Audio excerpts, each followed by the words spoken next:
We have updates on the conflict with Iran, plus the DNC put up their headquarters as collateral for a loan. And make sure you stick around to the end of the episode for our conversation with Howard Polskin of The Writing.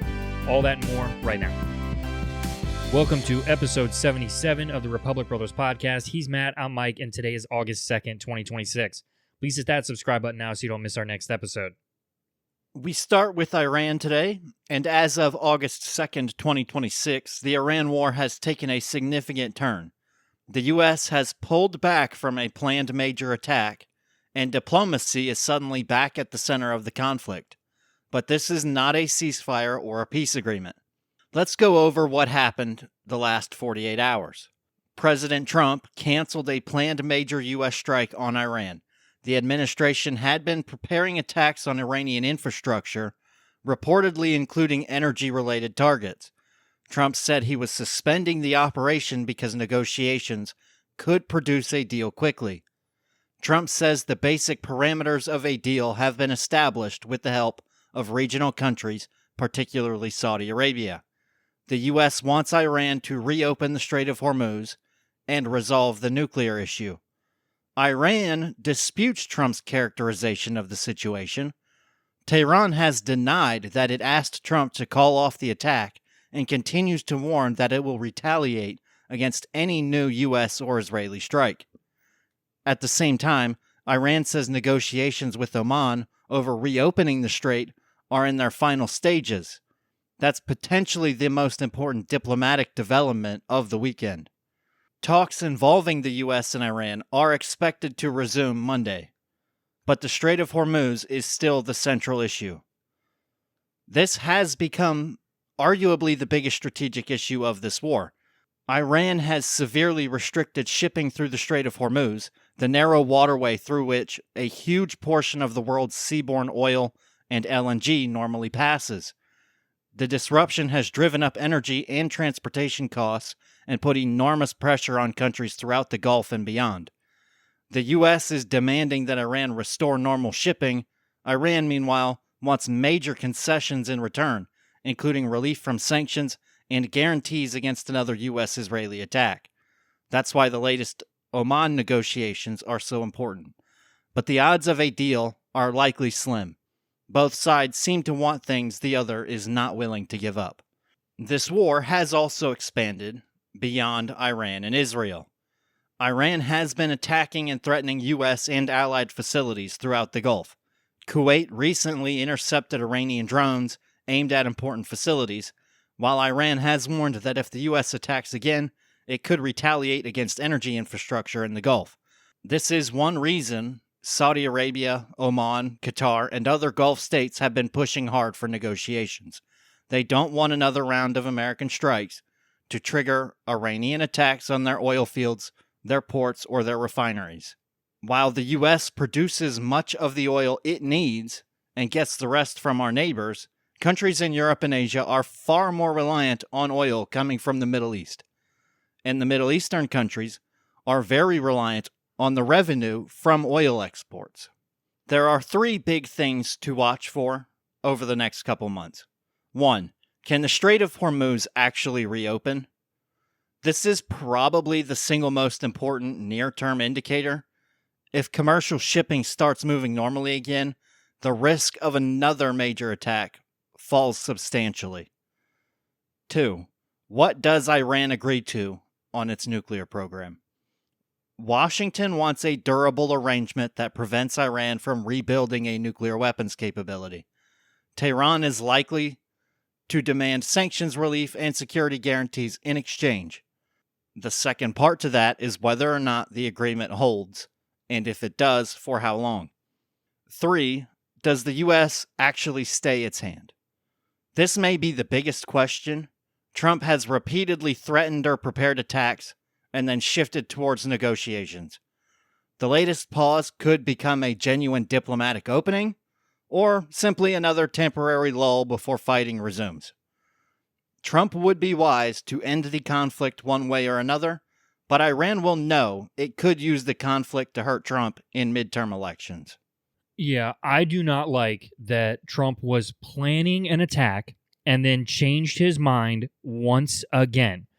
Go full out, do your attack, and then ask them if they would like to negotiate. And if the answer is no, say, okay, well, the next one is going to be worse than the last one. That's what we should be doing, especially since you mentioned at the top that Trump is saying he decided to call off these attacks, but then Tehran is saying that they didn't ask him to.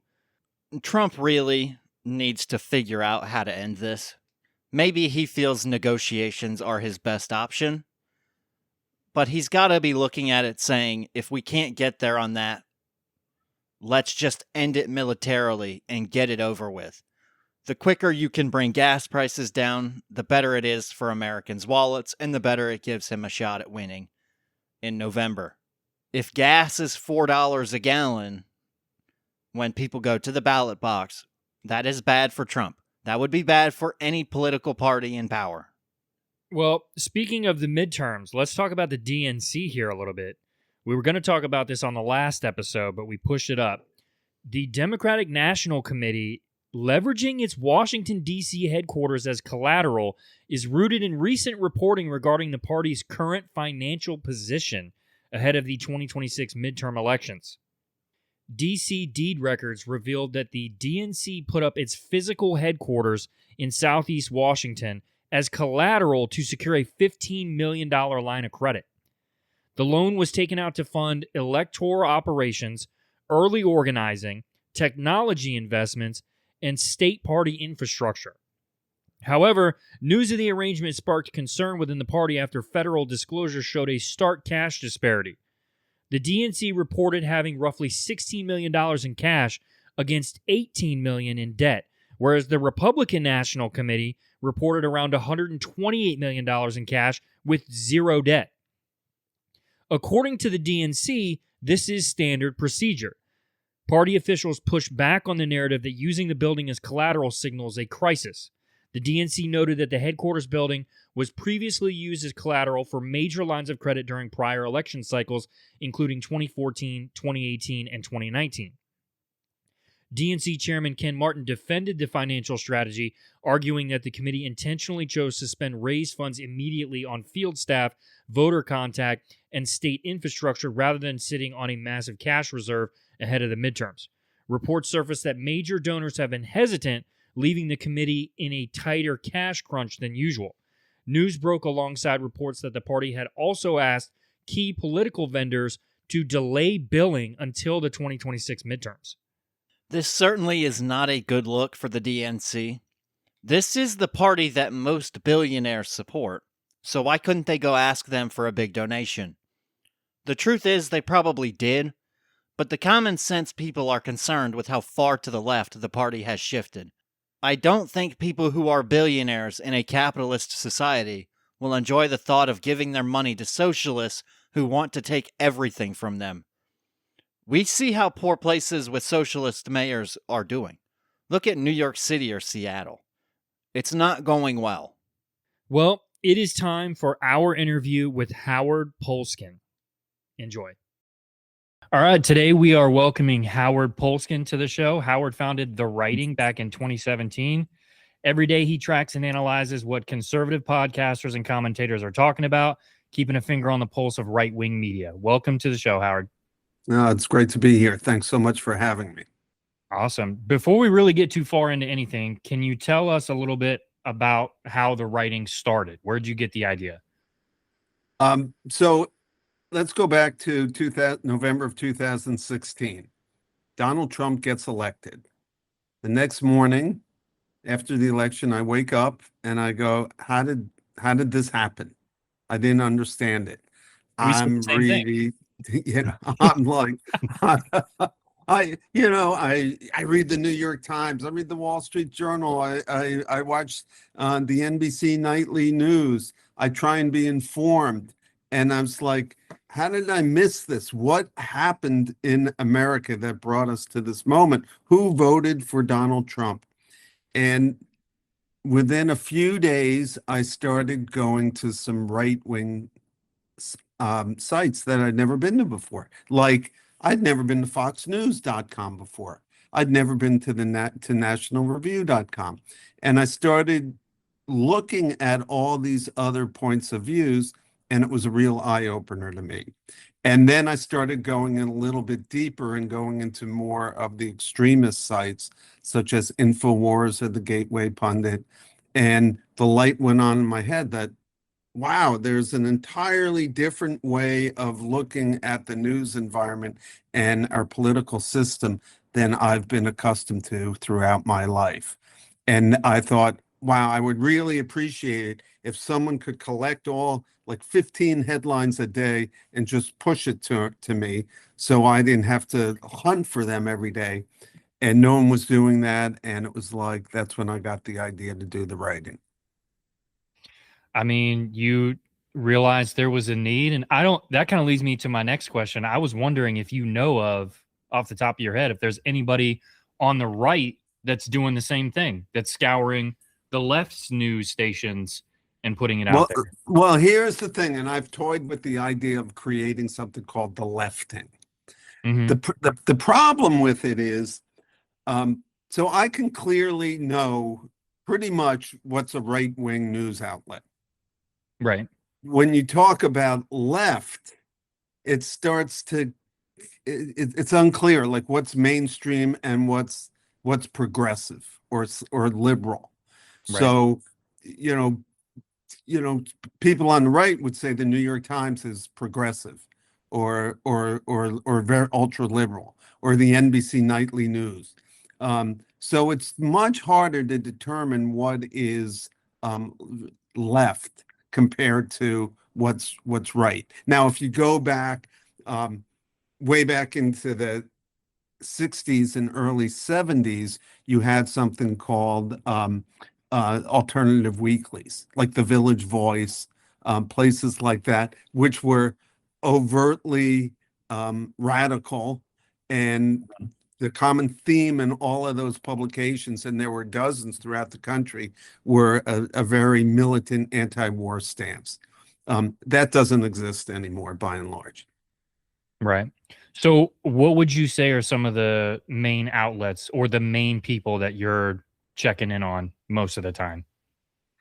And who would you say? So every day I look at 20 to 30 right-wing news outlets. Usually they're the same ones, because after you get past about 20 or number 30, a lot of the sites are much smaller, and what they're really doing is just repackaging someone else's news. I'm looking for kind of original reporting or original analysis. So, the places that I go to every day, Fox News for sure, National Review. I like going to the Washington Free Beacon, Town Hall, TJ Media. I find very interesting.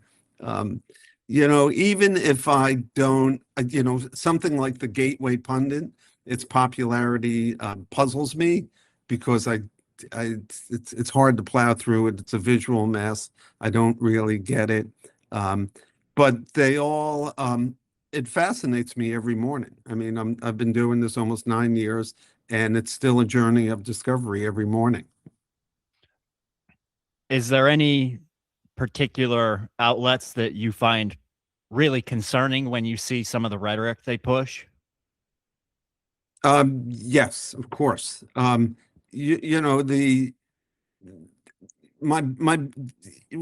made the most alarm bells go off for me was the coverage of COVID, the beginning of COVID. So go back to February 2020.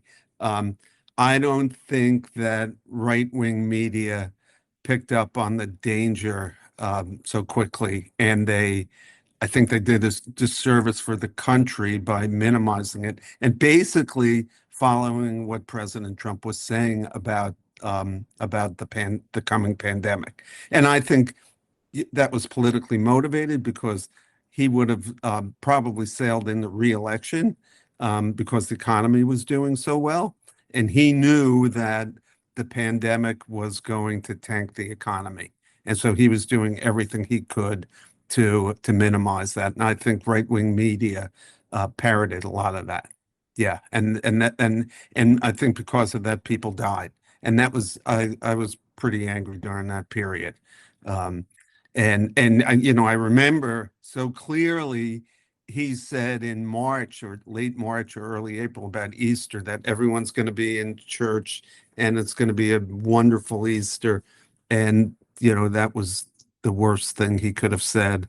And in June of 2020. Mike Pence wrote an op-ed for the Wall Street Journal, basically saying that the pandemic was over, and that was false too. So Yeah. those are some of the things that just kind of get me all stirred up. Um, but most of the time, and you should know, I often read things on the right, and I sometimes nod my head and I agree. There's a point there, and I'm glad that I'm being exposed to it. And prior to doing the writing, I never would have done that. And in fact, it annoys me sometimes when I hear um, my colleagues in journalism kind of almost automatically assume that just because something's coming from the right, it's wrong. And I think that's a dangerous attitude. I am friends with some right-wing outlets and right-wing editors want nothing to do with me. They think I'm the enemy, but others engage with me. And I often say to them, we probably disagree on 90% of things politically, but we can still have a civil conversation. And sometimes when I don't understand something going on the right, I will call them up and say, "What? Can you explain this? Because it's kind of annoying me, and maybe I'm looking at this wrong." Yeah. So that's kind of what I bring to this, and I'm glad that I have those relationships because it's really opened my eyes. Yeah. We consistently say, more so him, really. He says all the time that, the major outlets for news on both sides are just a mouthpiece for whichever side they're on. So when we are coming up with, whatever stories we're going to talk about, we try to find stuff on both sides to see how they compare. And that leads me to my next question. Is there anyone that you listen to that you kind of like listening to? Like for me, us being a conservative podcast, I really enjoy listening to Bill Maher.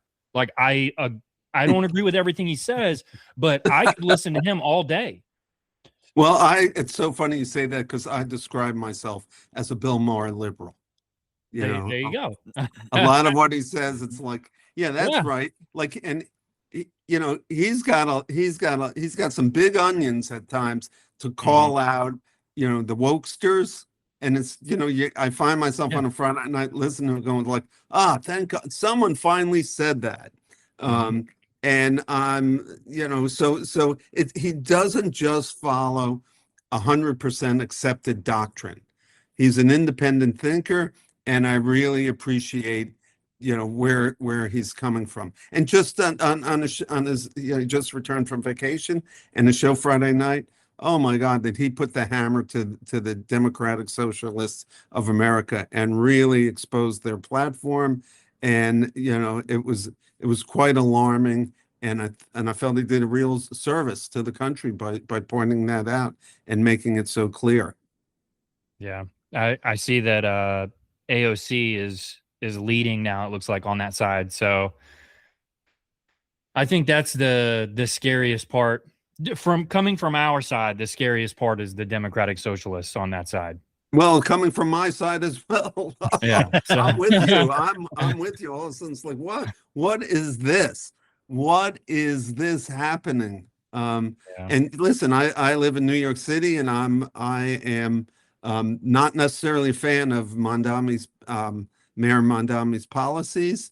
And all of a sudden, he's not just the mayor of New York City. He doesn't just have a New York State profile. He doesn't just have a nationwide profile. He now has an international profile. He's turned into one of the most well-known figures in the Democratic Party. Yeah. Yeah. And what's going to happen in the midterms, the Republicans are going to position DSA politicians like Mondami as the face of the Democrats, which is not good for Democrats. Yeah. that was kind of how I looked at it. Is I don't think that's the right move. And if you're trying to win a national election, I don't think putting a Democratic Socialist at the front is going to help you win. I just don't think there's enough people that'll get behind that on the left. And who do you think should be the leader of the Democrat Party? That's wow. I don't know, and that's terrible. I mean, and I say when I say it's terrible, it's not terrible because I'm ignorant about it. It's terrible because here we are midway through 2026, and it's like, who are we backing here? You know, when you look at this, you know that with South Carolina, your home state, as you know, lead to the nation's first primary, that to me puts Kamala Harris in the pole position, and it's like. Kamala's going to be the nominee for the Democrats? Like what? Yeah. Like that doesn't fly for me. So I don't know. I'm not sure who will be that person. It's an enormous concern. I think there are a lot of people like me who just don't know. They're wringing their hands, going, "What's going to happen? Who's going to be the candidate?" Where with Republicans have a much stronger bench. There's a lot to choose from. You know, Rubio and Vance are both talented politicians. They have a huge platform, and they probably have widespread support. And there's also people right underneath them who also seem like viable candidates. And the Democrats don't seem to be able to match it. You know, I'm not buying that BS that the Democrats have a strong bench. I don't see that in the least. And just so you know, I am not a political scientist. I'm not, you know, I'm just looking at it from my little vantage point. You know, so We're doing the same thing as well. yeah, but we we pay attention and we try to be analytical and be responsible in what we're saying. But to me, it's still a bit of a head scratcher. So we have the midterms coming up. As you mentioned there, Republicans are kind of trying to push Mamdani and AOC as the leaders of the Democrat Party. What do the Democrats want to make this election about, and what are they trying to push? Well, they're probably going to push the economy, affordability, high gas prices, Trump's ill-conceived war with Iran. They'll probably push, just the cult of Trump, which might be a mistake. I think they should concentrate more on meat and potatoes issues. I think that's a better message, and get back to the middle. You know, aim for the middle, not the far left. That's a big mistake. I mean, I like to say, whoever runs on the ticket should be a white male, heterosexual male. That's where they need to go. I think that gives them their best chance. Yeah. Yeah, I think for us, I mean, we pretty much know that it's probably going to be JD Vance. If it was me picking, I would choose Rubio on our side, but I would also choose Rubio. I think JD Vance on the foreign policy side has been a bit of a letdown. Ukraine, Yeah. Middle East, he's come up quite short. Yeah. It's an interesting dance between the two. And we'll see how it plays out. I mean, it's always interesting how it is because, several years ago, everyone was talking about Ron DeSantis. yeah. And that burned out really quickly. Yeah, or as I like to say, the old saying is everyone looks good until they decide to run. And then it's a whole different thing. Yep. See, Trump looked good. Trump looked better for his constituency after he decided to run. You know, he liked the the attention served him well. He handled it well, and he kind of he was like a flower in the sun under all that spotlight, and he was really good dodging controversy, and he was entertaining. Way back in early 2016, even months before the general election, I was saying, like, I think it's good that Trump's in the election because he's making more people aware of the political process. Yeah. Thinking that he's going to lose, I didn't think he was going to win, but I thought, like, he's kind of making politics entertaining. People are talking about it.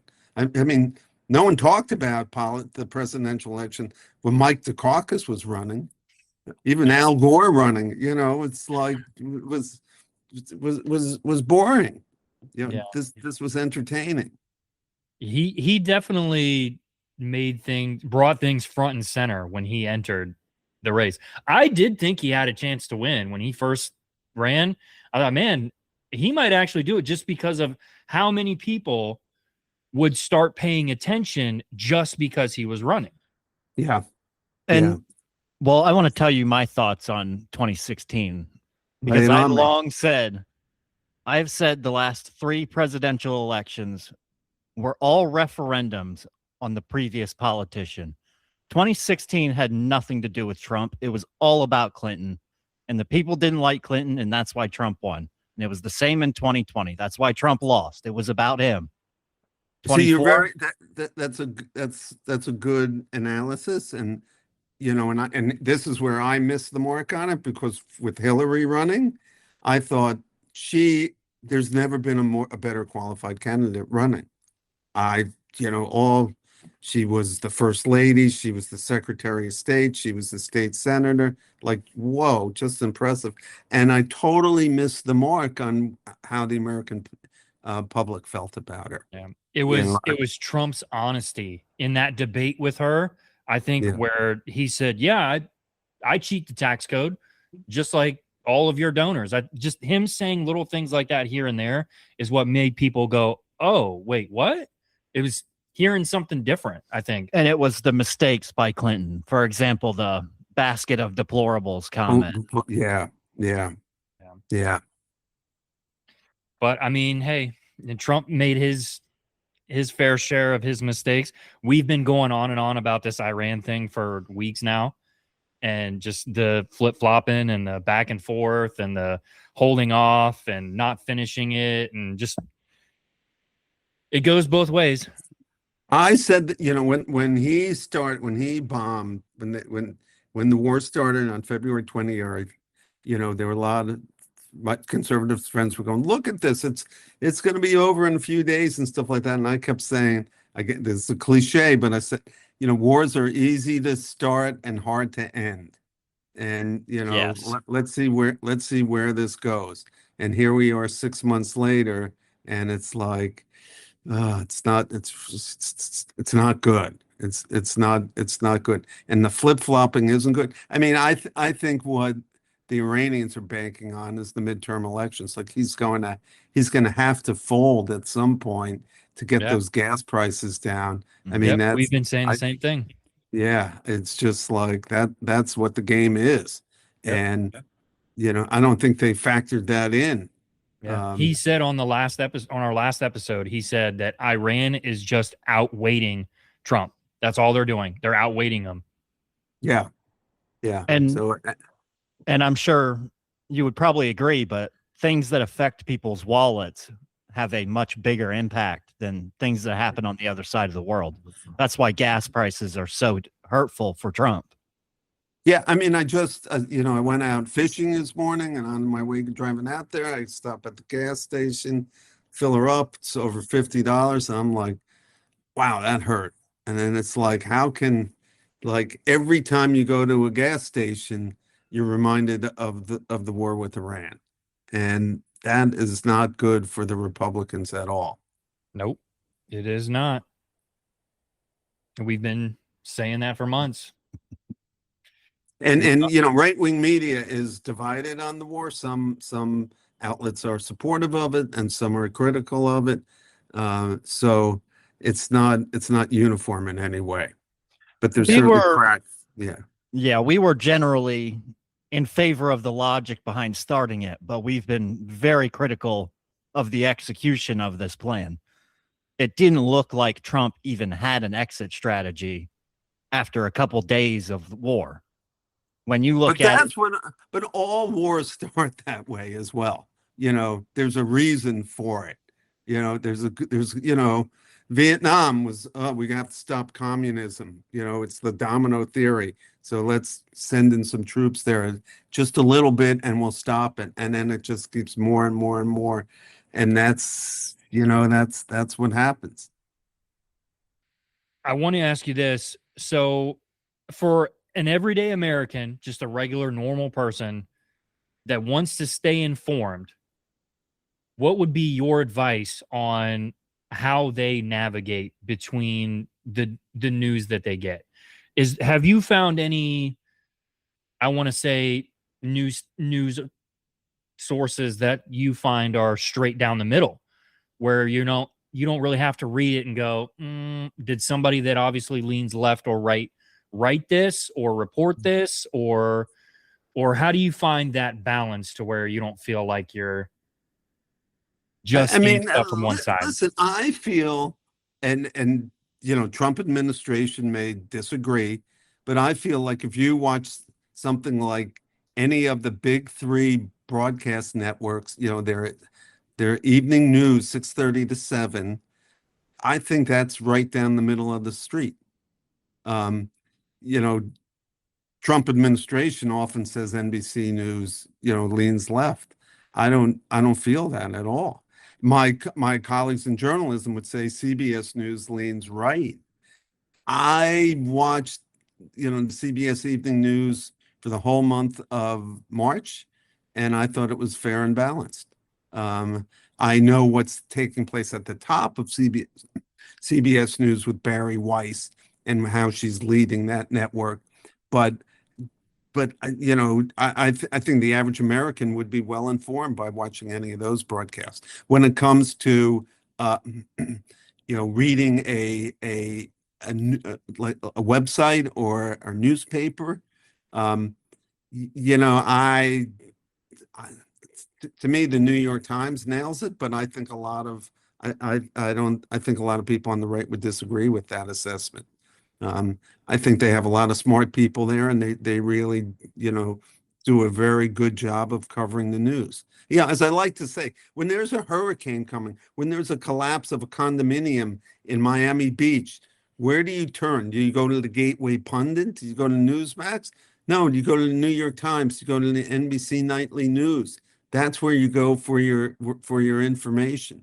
If in Right. fact Trump gets criticized by a news outlet, does that make it biased? No, because I No. mean, we criticize him too. Does that make, Yeah. like, so I think there are, honest objective journalists who are alarmed at what's going on in the country. I had a friend, one of my oldest friends accused me of not being patriotic because I was critical of the Trump administration. And I said, no, I'm critical because I am patriotic. I love my country. I'm concerned about what's happening. Yeah. So we have, a difference of opinion. But it's very hard. It's very polarized. If you went back 20 years, we wouldn't be having this conversation about like NBC News being leaning left. It was just widely accepted that it was mainstream and objective. Yeah. Before we wrap up, any final thoughts you want to share? Let's let's see what happens in November. Yeah. Yeah. We Regardless, might be having an interesting conversation in November. We'll see where the road leads. I mean, the one thing I'm concerned about, my nightmare scenario, I don't know if you guys have this as well, is that if the Democrats, have a big night during the midterms, that Trump is going to say the elections were rigged, and then God knows what happens after that. We're in uncharted territories. So that's my fear. I don't know if you share that, but that's what I worry about. It's definitely a concern. We'd love to have you back on. Are you? I up will for do that? that. I will do it. Awesome. We should talk in November. You'll be our Bill Maher. All good. Awesome. Well, thanks for joining us, Howard. Thanks, guys. It was a We pleasure. really appreciate it. All right. All good. Have a good night. You too. Have a good night. That was our interview with Howard Polskin of The Writing. It was a great conversation. It's nice to hear opinions from the other side sometimes, and having conversations is how we stay in touch with reality. I think we are able to find a lot of common ground with Howard, more than most people would think. It is blind ranking time. Today I'm giving Michael a list. The topic for today's blind ranking segment is constitutional amendments and how important they are, ranked 1 through 5 without knowing which one comes next. Mike, are you ready? Yep, fire away. The first one is, of course, the First Amendment. Freedom of speech, freedom of press, freedom of religion. How important is that one? 1 being the most important, 5 being the least important. This is tough. This is a really hard list. Because I feel like with that one right off the bat, like your instinct is to want to jump the gun and be like, oh, well, that's the most important one. But I don't know. I don't know if that's the right move. Man, this is really tough.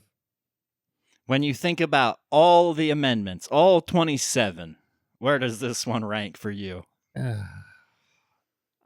I have no idea. I'm going to put it at 3. Number 3, okay. Next up, you'll know this one because somebody just said it 111 times. The Fifth Amendment. Somebody said it 111 times? Who was that? That is due process and protection against things like double jeopardy and the right to not incriminate yourself, but it's certainly an interesting strategy to invoke it 111 times. After you've been pardoned. Yeah. Yeah. Where does the Fifth Amendment rank? Better or worse? More important than the First Amendment? I don't know. I don't think it's more important than the First Amendment. I'm going to throw that one at 4. Number 4, okay. Next up, we have the 13th Amendment. The 13th Amendment abolished slavery and involuntary servitude. Freed the slaves. That would be Abe Lincoln. Okay. How important is that? I'm going to put that one at 2. Number 2, okay. Leaving 1 and 5 open. Yeah, bold strategy, right? Risky. Next up, you have the Second Amendment. The right to bear arms and keep arms. Okay, well, I got to throw that one at 1, I think. I knew that was coming when you left 1 and 5 open. Yep.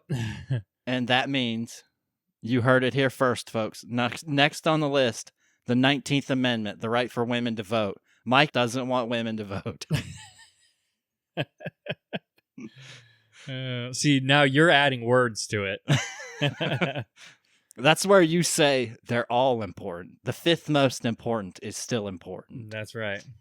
So you went Second Amendment first, 13th Amendment second, First Amendment was third, the 5th Amendment was 4th, and the 19th Amendment was 5th. I mean, I don't even really know, to be honest, what I would flip around at this point. I don't even know how you really rank them, to be honest. That was a very difficult list, especially without knowing what comes next. I don't think there is really a right answer, to be honest. I thought about throwing the 18th Amendment in, which was prohibition, which isn't even around anymore because the 21st Amendment repealed it. Oh, man. That was a tough one. Yeah, But I think you did well. Yeah, it was all right, I guess. All right, well, that's it for episode 77 of the Republic Brothers podcast. Before you click away, please hit the subscribe or follow button. New episodes drop every Monday and Thursday. Thanks for tuning in. See you next time.